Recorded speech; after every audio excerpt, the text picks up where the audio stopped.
اللہ کا فضل ہے، کروڑا احسان ہے، آج میں نے آپ کے سامنے جو تراویح پڑھائی، میری عمر کی یہ 26ویں محراب ہے، الحمدللہ 26واں سال ہے۔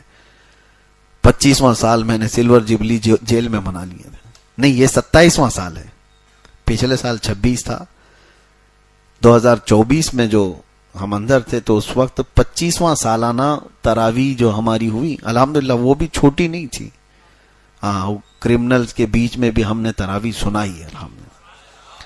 اور اس وقت بھی مجھے یاد ہے، آج جس طرح آپ کے سامنے میں قرآن کی فضیلت بیان کر رہا ہوں تو وہاں موجود قیدیوں کو ایک رمضان بیرک بنا دی جاتی ہے، رمضان آتے ساتھ ہی سارے مسلمانوں کو ایک جگہ، تو الٹے سیدھے لوگ ہوا کرتے ہیں اس میں، کیسے کیسے لوگ دیکھا تو مجھے خود کی گھبراہٹ تھی کہ یہ نماز روزے والے تھوڑی نہ ہیں، ان کو کہاں نماز کی بات ہے۔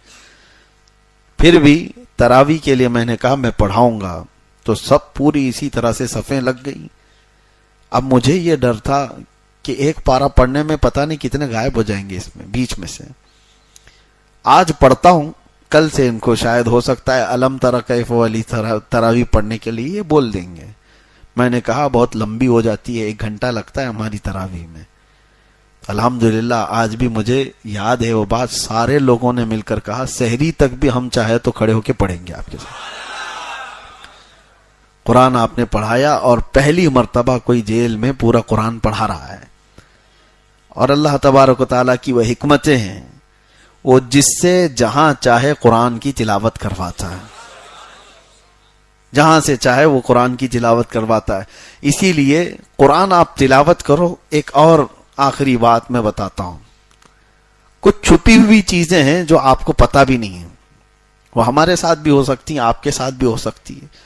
سرکار غریب نواز رضی اللہ تعالیٰ عنہ کا باغیچہ تھا، ابھی آپ سفر پر گئے نہیں تھے، اس وقت آپ کا جو والد گرامی کا دیا ہوا باغیچہ تھا اس کی آپ دیکھ بھال کرتے تھے، لیکن ہوتا کیا تھا، دن بھر حضرت سرکار غریب نواز رضی اللہ تعالیٰ عنہ قرآن کی تلاوت کرتے رہتے، باغیچے میں بیٹھ کر تیزی سے قرآن پڑھتے رہتے تھے تنہا۔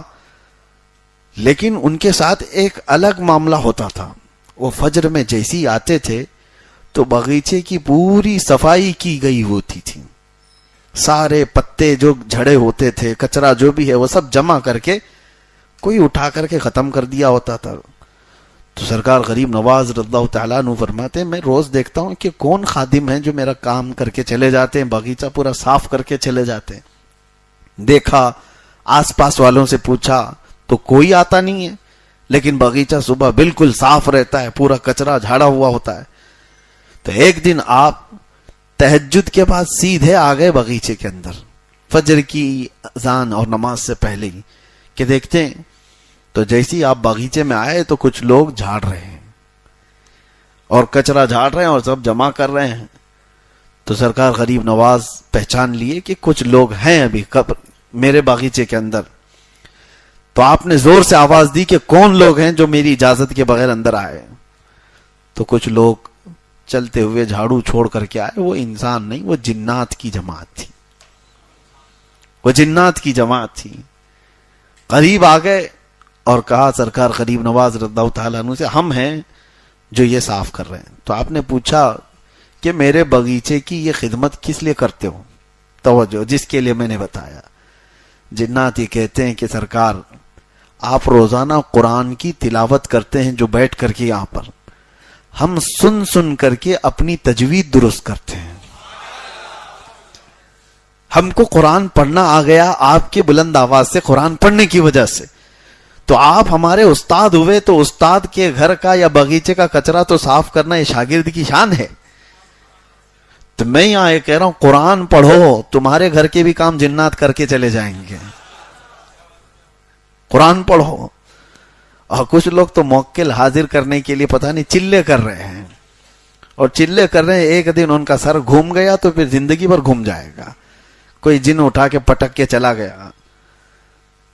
آپ یہ مت سمجھو کہ جنات ہمارے سے زیادہ طاقتور ہیں۔ کچھ لوگوں کے دماغ میں یہ بات چلتی رہتی ہے جنات حاصل کرنا ہے، اور کسی بابا نے کہہ دیا کہ میرے پاس 70 موکل ہیں تو اس کے پاس بھیڑ لگ گئی۔ موکل کا مطلب وہی جنات حاضر ہے۔ تو لوگوں کو ایسا لگتا ہے کہ یہ کبھی بھی حکم دے دے گا تو جنات جائیں گے پورا ایکسس بینک اٹھا کر کے لے کے آ جائیں گے. ہاں کوئی بینک کو پورا تالا توڑ کے لے کے آ جائیں گے. اگر ایسی ہوتا تو کوئی بینک ہی موجود نہیں ہوتی. سارے بابا لوگ جنات کو حکم دے کر سب تجوریاں اٹھا رہے ہوتے ہیں. بلکہ حقیقی بات یہ ہے کہ جنات انسانوں سے زیادہ طاقتور نہیں ہیں. اگر وہ طاقتور ہوتے تو اللہ تمہیں اشرف المخلوقات کیوں کہتا؟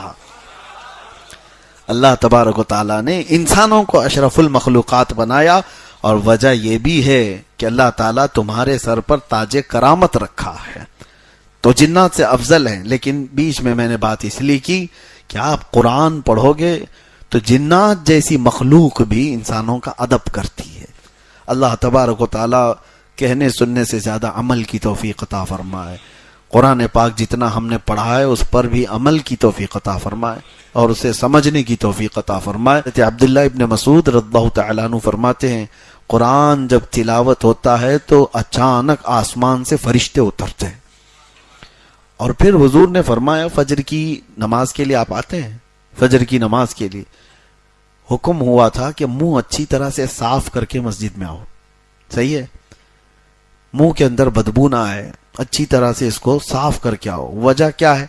حضور فرماتے ہیں جیسے ہی تم قرآن کی تلاوت کرتے ہو فرشتے اپنا منہ تمہارے منہ سے لگا دیتے ہیں. قرآن کی آیتیں سیدھے تمہارے منہ سے وہ اپنے منہ میں لیتے ہیں، تو ان کو تمہارے منہ کی بدبو سے کراہت نہ ہو، تکلیف نہ ہو، اس لیے تمہارے منہ کو صاف کرنے کا حکم دیا گیا. تو قرآن کو آپ سمجھے کیا ہو؟ قرآن کیا ہے؟ یہ وہ معجزہ ہے جو آج بچوں کے سینوں میں اتر جاتا ہے. کوئی اور کتاب یاد کر کے دکھاؤ.